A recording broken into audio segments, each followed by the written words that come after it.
Hey everybody, welcome to the Where's Your Next Vlogcast. We've got my co-host Robert Merrill on, and I'm coming to you live from my home. So, how's it going over there today, Robert? How's things Good. in your neck of the woods? You were doing Things are the good. It's a little recruiting stuff. warmer. Yeah, it's Yeah, it's getting warmer, right? been a good day. Been a good day. Just got off call. Got a full day today, so that's nice. But yeah, it's a little warmer finally. Storm coming in tonight. Looking forward to seeing Dune 2 tomorrow. So Oh I'm yeah, in. cool, man. Yeah. I almost debated about seeing that yesterday. So, what'd you think of it? Yeah.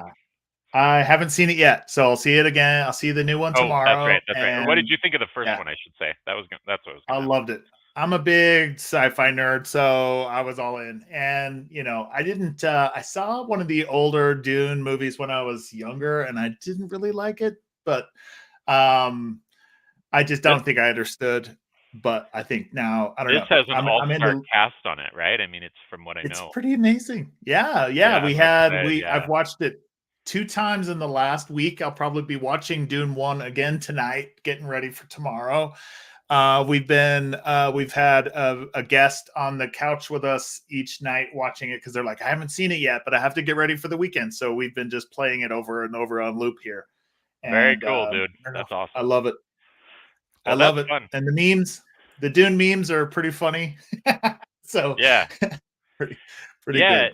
Well, I was pondering what we might do today since we didn't get a guest on, but I have a book that I think is really cool, and like I Awesome. said, this is probably not going to take long. I just wanted to go over this a little bit. So this book is called Worthy. I've got my own Okay. copy, just came in. Yeah. You can see it on the screen here. It's so Jamie Kern Lima, let me Tiny. explain who she is. I'm going to just read from her bio in this book here. So she's a New York Times best-selling author, a leading voice in personal development and transformation, a guest teacher of the Life You Want class live with Oprah Winfrey, founder of It Cosmetics, a company that she started in her living room and grew into the largest luxury makeup brand in the country. She sold the company to L'Oreal in a Careful. billion-dollar deal and became the first female CEO of a brand in its history. Her love for her customers and remarkable authenticity and faith eventually landed her on the Forbes America's Richest Self-Made Women list. Today, she's a mother of two, an investor, keynote speaker, and thought leader who is passionate about inspiring and elevating women. As an active philanthropist, Jamie has funded leadership training in more than 100 prisons and women's shelters across the United States and donated over 40 million in product and funds to women facing cancer. She's donating Mm. 100% of her author proceeds for Worthy. Um, to She's actually donating it to Feed America. So it's okay. Mm. So this book, Wow. what's really cool about this, and I just thought it was just amazing. And she did an event just about a week ago, and it was called Mm. Unstoppable. And so I watched it, and she had all those fun people that are on. There's Ed Milet, who's an absolutely incredible stud, Max Out, oop, and then she also had the author, best-selling author Maxwell. Oh my gosh, what's his name? I'm trying to remember his full I name. know I know who I'm talking about. Hold on, I'm gonna look it up. Maxwell leadership. he's a leadership coach, right? John C. Oh, Maxwell. That's it. Yeah, John Maxwell. I Yeah. had to just I was like, I remember. think Maxwell's the last name. Yeah. All Yeah, good. John C. Maxwell, great guy, and I like to attend his events. He's got leadership events like twice a year, so it's Mm. really cool. I think what I love about her is that the reason I'm kind of putting this book out there as a book review. I've just started it, and I'm just already blown away by some Mm. of the stuff that's in it. Um, Here's just a quick synopsis of what it's about. This is how you believe in yourself. This is how you love yourself. This is how you become unstoppable. Introducing Worthy. What has Mm. a self doubt already cost you in your life, in your career, in your Mm. relationships? Imposter syndrome, right? In Mm-hmm. terms of your goals and dreams, if the answer is too much, then Worthy is for you. Imagine what you do if you fully believed in you. When you stop doubting your greatness, build unshakable self worth, and embrace who you truly are, you transform your entire life. Worthy Yeah. teaches you how with simple, proven steps that lead to life changing results. In Worthy, Jamie shares in life, you don't soar to the level of your hopes and dreams, you stay stuck at the level of your self-worth in your career, relationships, Uh, friendships, and ambitions. You don't rise to what you believe is possible, you fall to what you believe you're worthy of. When you mm, build your self-worth, you change your entire life. Worthy teaches you how. I wrote Worthy for you if you have some self-doubt to destroy and destiny to fulfill. In Worthy, you'll learn how to believe you're enough, overcome self-doubt and imposter syndrome, get unstuck from what's holding you back, build unshakable self-worth, self-confidence, and self-love, eliminate the fear of rejection and failure, embrace who you truly are to transform your life, and so much more. Now, what's cool about mm. this is here's a little bit more from the flap here. Are you ready to unleash your greatness and believe in the power that is you? Are you ready to finally stop believing the lies that you're unlovable, unqualified, or not? Fill in the blank enough. Mm, Are you ready to destroy the mm. self doubt, triumph over thoughts holding you back, and truly know and believe you have what it takes to accomplish your greatest goals and wildest dreams? Worthy is your playbook for how you can believe in you by building unshakable self worth. Because, as Jamie Mm. shares, in life, you don't become what you want, you become what you believe you're worthy of. So, here's what's Wow. interesting about this. I think as I was listening to her kind of promote this book and put it out there, I think what really kind of struck me, I've heard her speak on a couple of occasions, just on a couple of, uh, live stream events. But Yeah. one thing that kind of really stands out is just the story that she's been through. So I read a little bit. She started It Cosmetics, and what was kind of the norm before she came on the scene was Mm, she basically was running into this. She had a product that she had created in her living room, and it mm. was a beauty product fit for skin. And what Okay. really wound up happening was a lot of women and a lot of and men too, like she was bringing on these models who were older, like people who were just genuine people in Okay. whatever their life was. But these Yeah. beauty companies were always bringing in people that were beautiful, right? Like Yeah. they so and the executives of those companies are basically Sure. telling her they have to look like this Mhm. in order Mhm. to represent this product or nobody will buy it.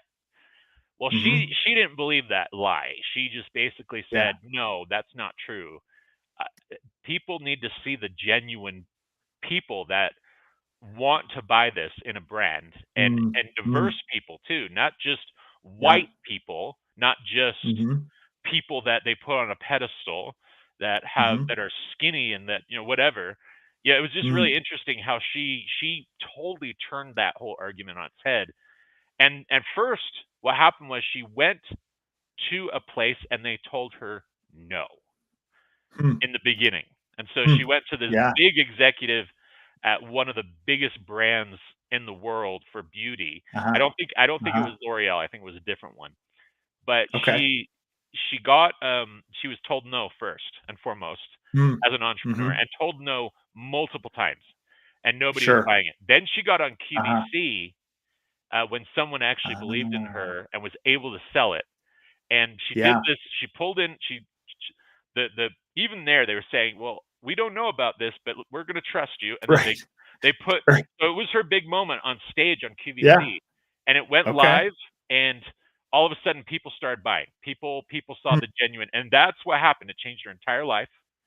And before Wow. she knew it, she was the leader of $1 billion company because she Amazing. had gone against the grain of what people had said, right? And so Mm. when you hear her speak, she also talked about imposter syndrome, and there was a time she met Oprah, and Oprah was like her childhood hero, and she wanted Yeah. to get on the show with Oprah, but she went and she finally got what she wanted. She was sitting across the table from Oprah, but From Oprah. she Yeah. never felt the courage to actually pick up the phone and make a call, right?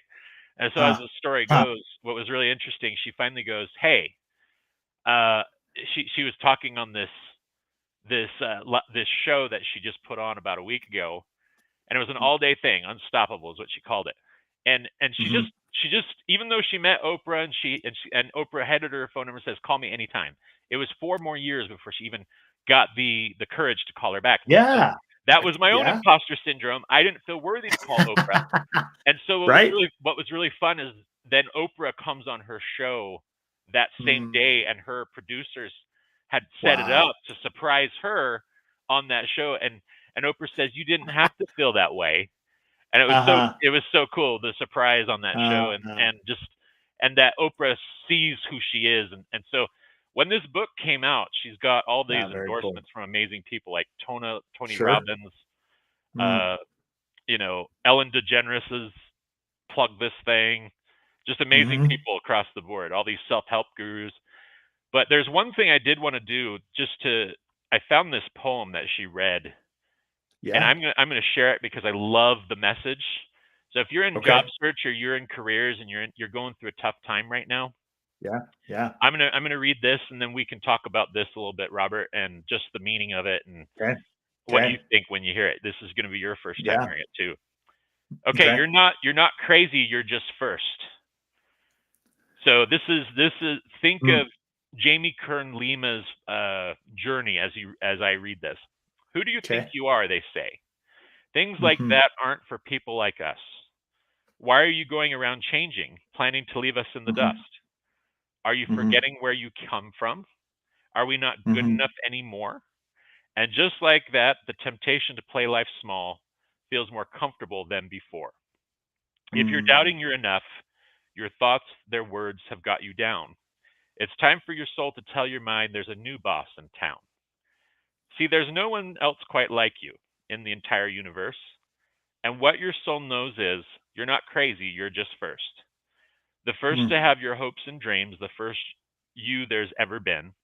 So don't be surprised if they don't get you or try to shame you to fit in. They call you odd, strange, different for having dreams bigger than they see. Because those dreams weren't given to them, they see through fear. They see them through fear and anxiety. And when the Mm. well intentioned people who love you to the bone can see you pursuing your dreams as a reminder of them not fulfilling their own. If people like people who are like them, hiding your true self is a comfort zone. But a calling unexpressed inside of you leaves you feeling anguished and alone, even inside of your own home. They call you words like crazy and say we stick together for better or for worse. But what your knowing knows is you're not crazy, you're just first. The first to launch the business, to dust your dreams off the shelf. The first to believe you're worthy of betting on yourself. The first Mm. to beat addiction, to live life sober and awake. The first to end the generational cycle that you know you're born to break. The first to start healing. The first to forgive so you'll be free. The first to love others for who they are, not for who you'd wish they'd be. The Mm. first to be a visionary, to dream up the screenplay that you'll write. The first to recognize your gifts and stop hiding in plain sight. The first man in your family to say, I deal with self doubt too. The first mom to say, no, I'm not okay, and I don't know what I need to do. The first in generations to love your body and celebrate it joyfully to prove it. To know that it's a miracle in motion and what a gift it is to move it. The first to Mm. risk rejection, to speak your truth with vigor, knowing the opposition might be big, but your creator is bigger.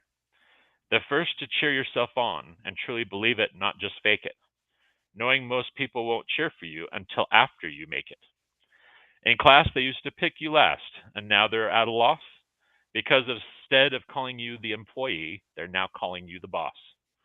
The first to stand up for the outcast and say, stop teasing, I just won't. You might be tempted to underestimate me, but let me save you some time. Don't. The first to say you broke my heart, you gave up on me for something else, and it took me a while to know I'm worthy of believing in myself. And what I know is, yeah, you hurt me, but I'm not rejected. See, God just hid my value from you because you're not assigned to my destiny. The first to recognize your circle looks a lot more like a cage. The first to say, Dad, will you love me for me? And Grandma, I was born this way. The first to turn your pain into your purpose, using the parts that were most rough to help guide others on their journey of feeling less alone and more enough. The first to say, let's agree to disagree. We all have the right to free speech too. Stop trying to cancel and hate on others just because you're hurting too. The first to believe in your dreams and when others might not get you. Then one day love them anyways when they're bragging to people how they met you. The first to unlearn that lie that you're not enough unless you keep striving and achieving. That's a lie that leads to nowhere, and one it's time to stop believing.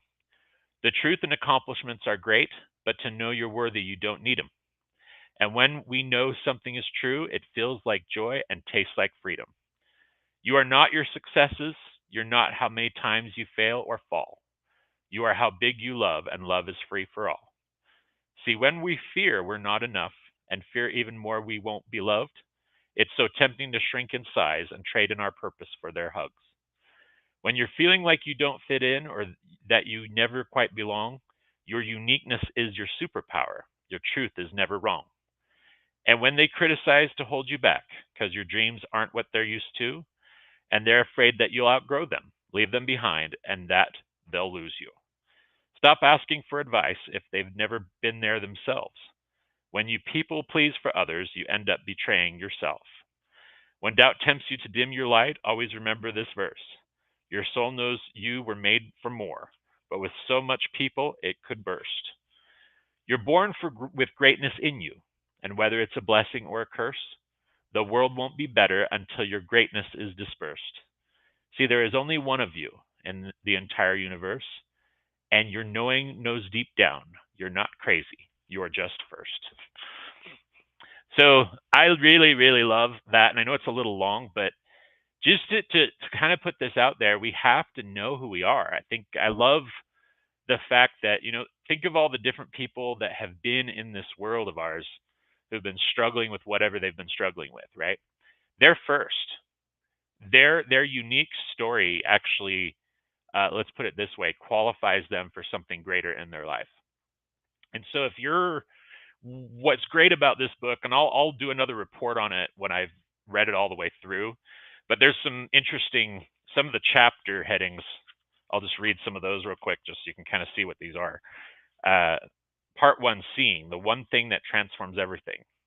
Change your relationship with rejection, change your life. You're not crazy, you're just first. I can't wait to read that one because that's the whole premise of this book. You have greatness inside you.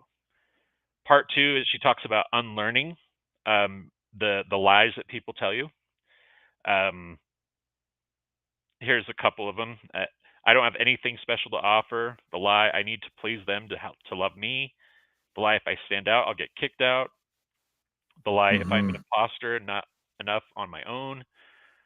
So imposter syndrome, overcoming that is really key, right? And part 3, transforming, the secret to fulfillment. Do you see you?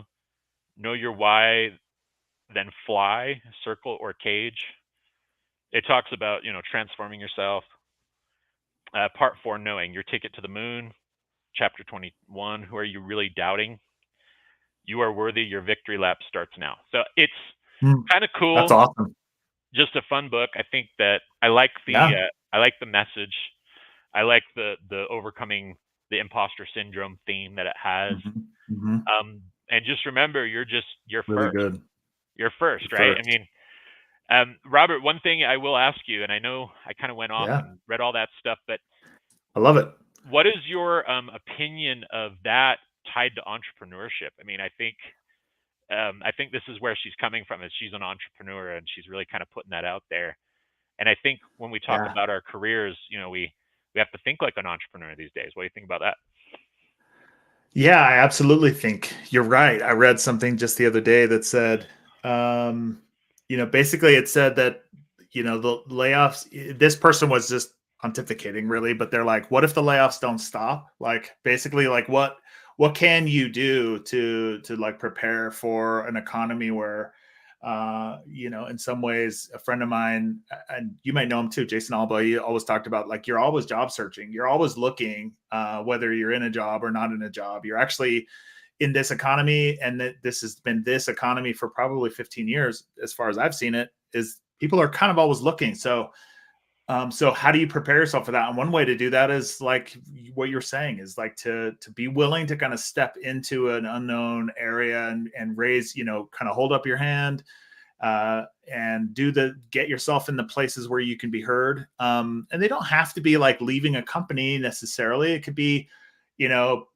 practicing a new skill. I just was on a call a little bit ago, and there was someone that they had recorded a rap on SoundCloud, and it was like, why did you do that? And they were like, because I wanted to. Like, why not? Like, I wanted to try something. Like, it's just it's just pretty fun.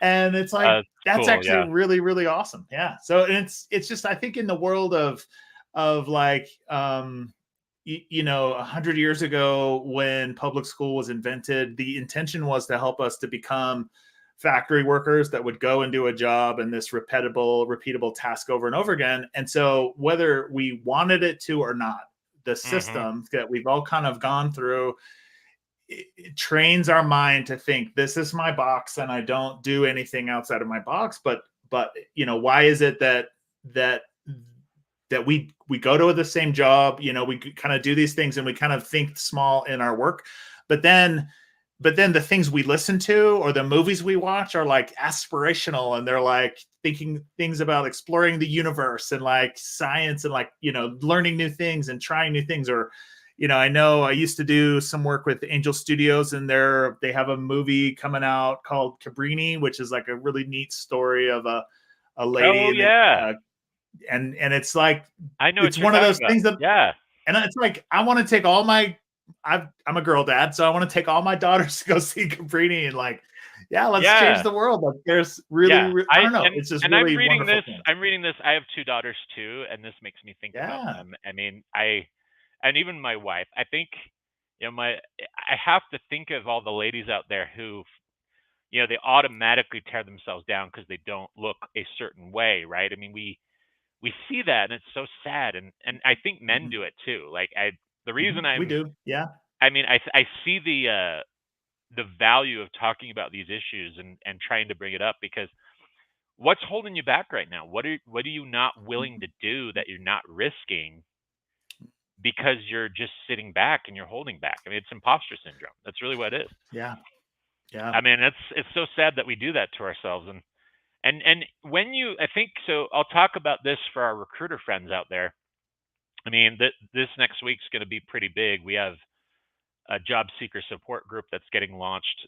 SourceCon's helping with that, and I'm going to be kind of Awesome. heading that up a little bit and trying to see how we So can good. help our fellow recruiters get back to work and things like that. It's going to be a bi-weekly thing. But the bottom line is, a lot of laid off recruiters, what are they Mhm. doing that's not different from the rest of the job seekers? They're applying to all the jobs that are out there. Mhm. Go to Mhm. one single role. Okay, Mhm. this is crazy, but I interviewed with a company just this week.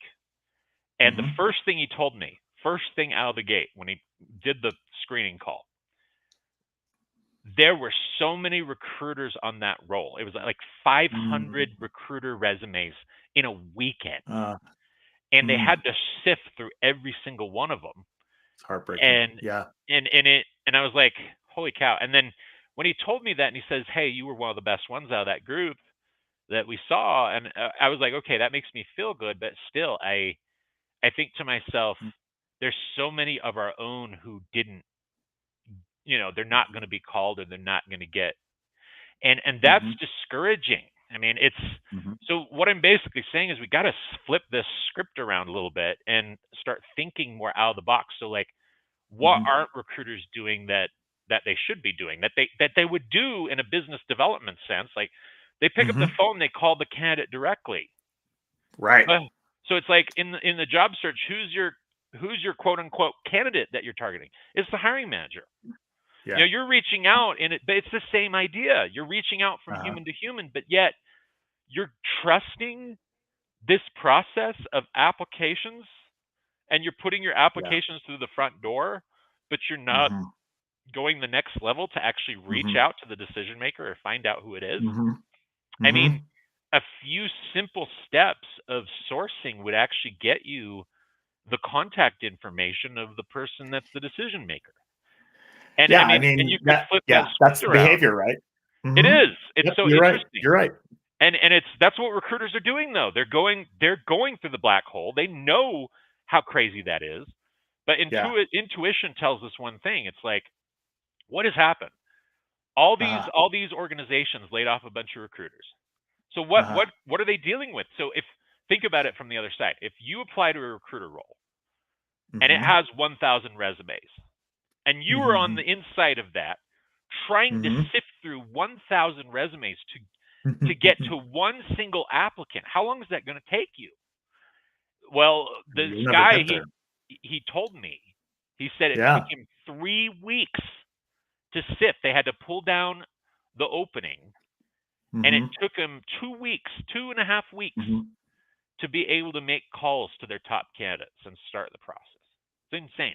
He didn't want to do that. He wanted, I mean, he even said he feels so bad for all the Mm-hmm. recruiters that he has to say no to because Mm-hmm. he wishes he could give.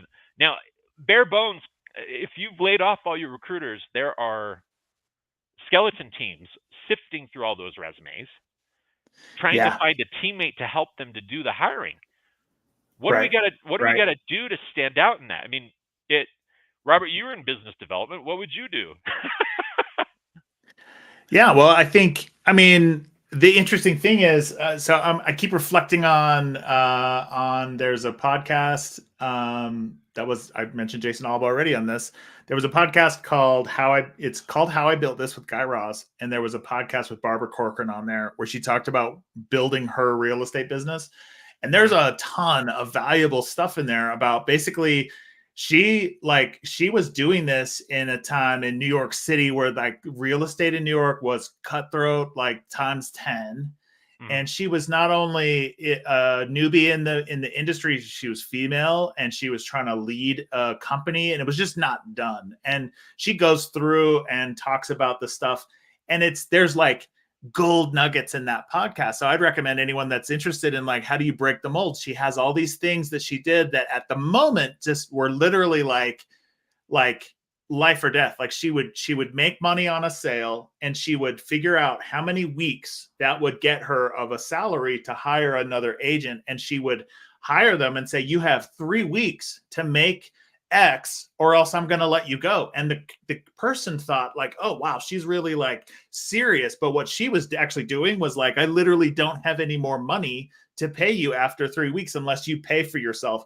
And what happened was because she was like just doing everything she could, like all the way, all of her ability was like extended. What it created in her team was that same energy of like they were on the phone every moment of the day, and they paid for their own salaries. And guess what? Those people that made their own salaries, they could stay because they could pay their own salaries and she could keep them. And then the next time she'd make some money, she would do the same thing again.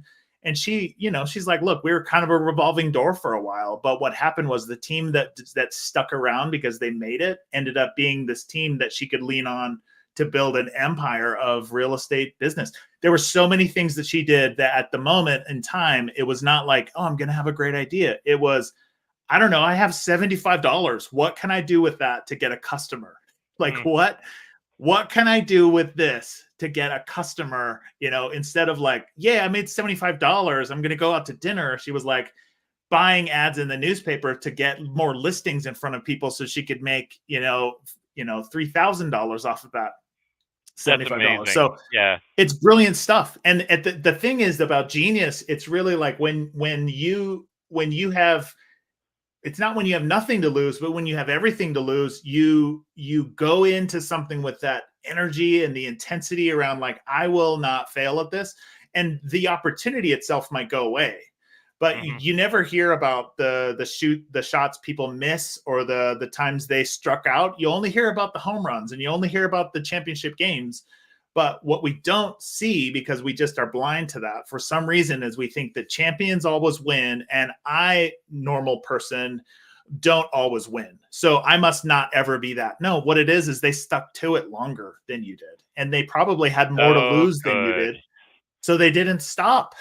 So It's they like kept it going. reminds me of that They Michael showed up. Jordan quote. Yeah. I missed. Let me see. I'm gonna find it. Okay, let me see. Oh yeah, I've missed more than 9,000 shots in my career. I've lost almost 300 games. 26 times I've been trusted to take the game-winning shot and missed. Mm-hmm. I failed And over this. and over and again in my life, and that's why I've succeeded. Mm-hmm. Yeah. Yeah. So like It's amazing, listen to huh? something like that. Yeah. And that Yeah. really is at the end of the day, when I think about like ConnectedWall was the company that I founded kind of on accident. It just happened. Literally, it was like an afternoon that it just like I guess I'm owning a company now. And I had great mentors and people that were really supportive. But most of the things that through that period of time that ended up becoming like hallmarks of our company and like what we did, like the way we did things, they started as like a, I don't know, that seems like a problem. Could we fix it like this? Question mark. Like we didn't know. Mm-hmm. But then we would just follow the results of like, if this worked better than that, we would do this. And the more we did that over and over and over again, that kind of the A/B testing, you might call it, the Mm-hmm. more we did that, and we were willing to push those boundaries and work with our clients and say, do you mind if we try some stuff? And they'd say yes, because we've been trying and we're not getting anywhere. Can you try? And we would try a lot of things. A lot of things would go wrong and some of them would go well, and we would multiply those things that went well. And eventually, after years of doing this over and over and over again, we became known as a fractional recruiting agency that could drop in and help a team at any given time to be able to boost out their sourcing practice in moments. And now it's, all this time. And it's funny now, the word fractional is like, that's, everyone's talking about Everybody's fractional. And I'm talking about like, it. Yeah. Yeah, yay, like and that's you're so so great. right about that. I think so. Think of all the recruiters who are stuck in a place where this we could do this for employed recruiters too. We could talk about the imposter Yeah. syndrome. I'll give you a couple of Yeah. examples. The the the the order taker recruiters that are so Mm-hmm. afraid to rock the boat in their job and don't want Mm-hmm. to take a risk and say, hey, there's a better way to do this Mm-hmm. process, and they Right. know it, but they don't want to say anything because they're so afraid of Mm-hmm. of getting fired, and so Yeah. like they don't want to speak up and go.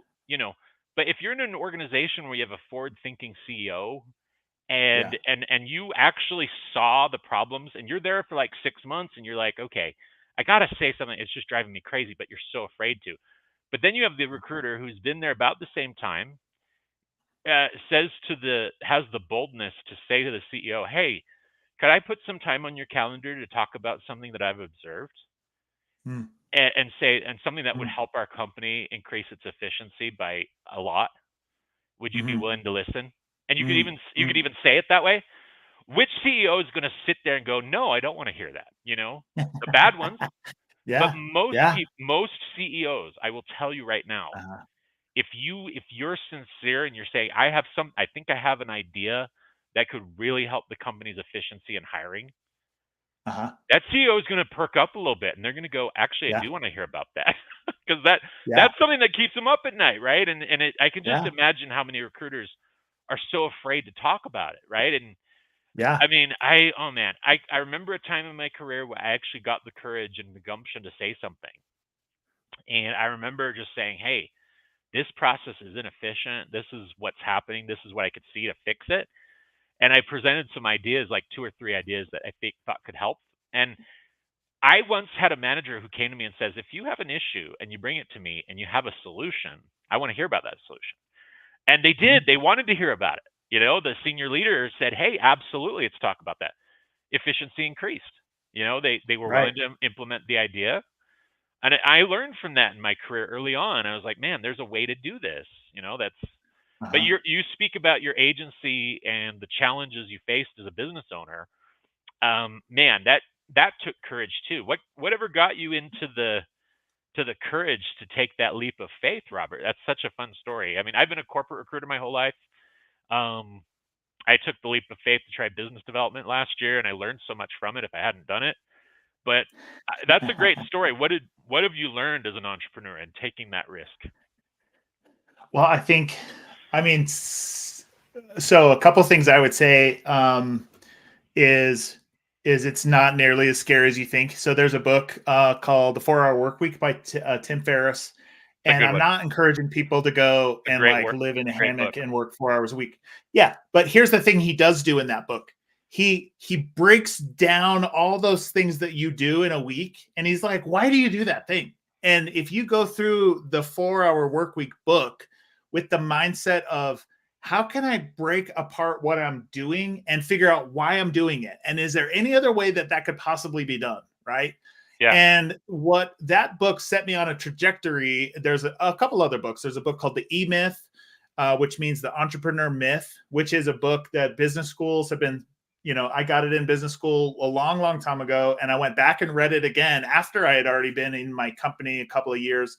And admittedly, I forgot all of that stuff that it taught. I remember I was mowing my lawn right outside this window. I was mowing my lawn in the front, and I had my big headphones on so I could listen to this book.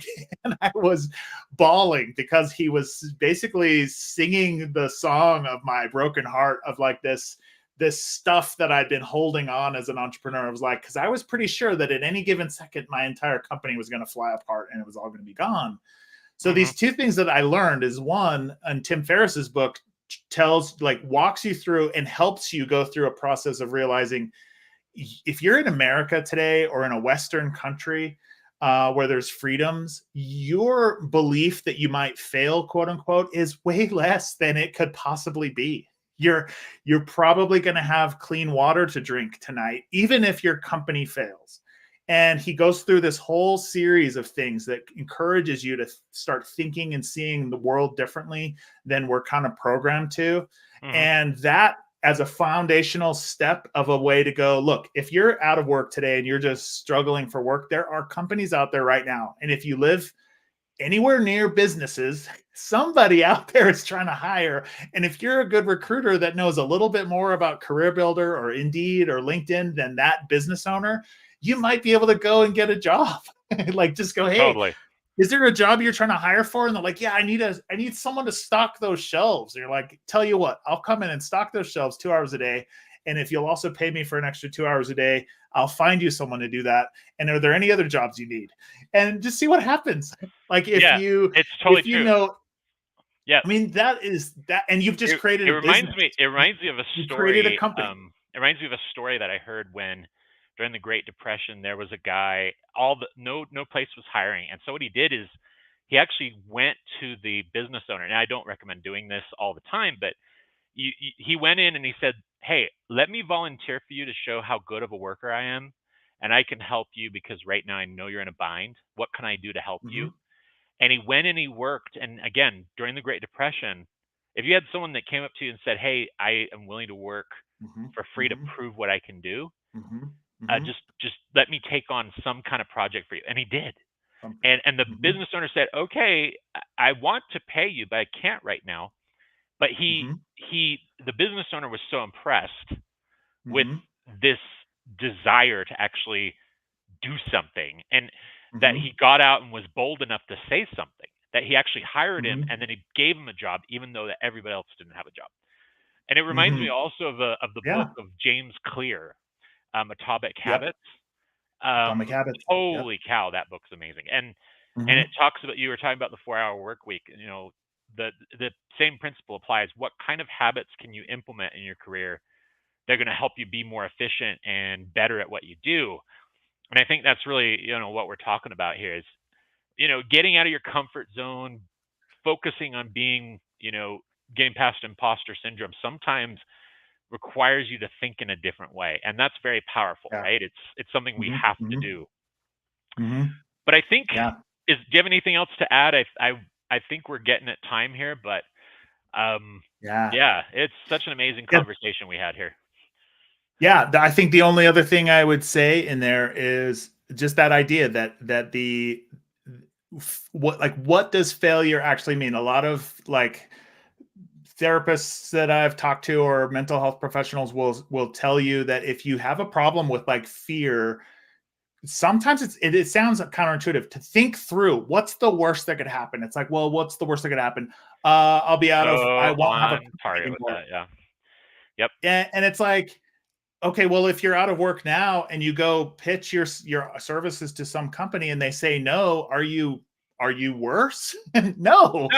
Yeah, exactly. You're actually a little better because you tried something and you did something that no one else is trying. And then you're like, well, what's the worst that can happen after that? It's like, well, what if my spouse starts to think that I don't care about providing for my family? Okay, that's pretty bad. Like, what's the worst that can happen? And if you keep going, eventually you kind of get to this place. You're like, now it's just ridiculous. Now the consequences are just kind of ridiculous. And you go, I might have to ask my parents for help, or I might have to ask my neighbors for help, or I might have to ask. And it's like, well, wait a minute. Is that so bad? Like, really, at the end of the day, is it so bad to become a person that's willing to ask for help? And I think that's all I would say. that's what comes back to this. We can't be afraid of rejection.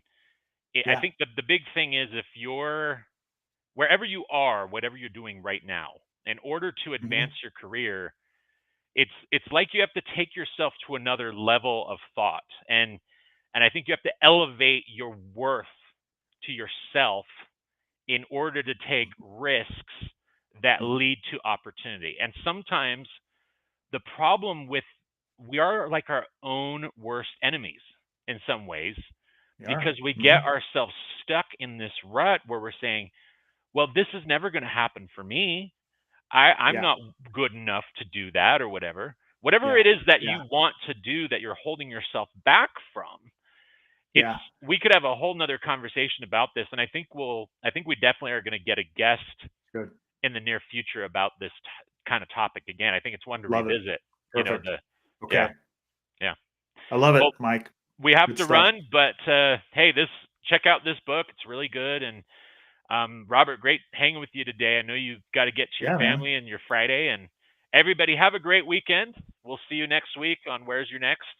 Until next time, we Awesome. hope to have a guest next week. And if you'd like to be on the Vlogcast, please get in touch with either Robert or myself. We'd love to have you. Hope to get some folks Yeah. from Utah on here too pretty soon. So Yeah, Mike, I'll share just something. If any of you out there that are watching or following my LinkedIn profile, I'm running a little contest right now just for fun. Is that I put up a meme yesterday that I says saw it's that. a 2-panel cartoon. Yeah. It says, explain these gaps on your resume. Wrong answers only. So I'm looking for like really funny jokes. This is going to run until Sunday. So it's Friday I right did now when we're three. recording this. I did three. Yeah. Okay, we're gonna it'll end on Sunday, and then I'll tally up all the votes basically. So like say something funny and then tell everyone you know about it. And if they vote it up, if you get Does the the winner get highest number of something votes, cool? Do you have a cool prize for the winner? yeah, I'm gonna do a free LinkedIn kind of resume makeover for anybody Nice. that wins. That's Or cool. if you personally feel like I don't need that, but you know someone that does, then I'll let you nominate somebody. So That's really it's cool, just for Robert. That's fun. awesome. Like Yeah. life is hard sometimes, so let's just have a good time with it. Well, tell you And I what, don't know. let's do two. I'll be willing to do the same thing. I can also do a free Okay, resume review for someone. So if you pick two cool. winners, I'll help you out, and I'll do one as well. All right, that sounds fun. Okay. All right, Mike. Okay. Have a great Peace weekend. out, everybody. Have a great weekend. See ya. Bye.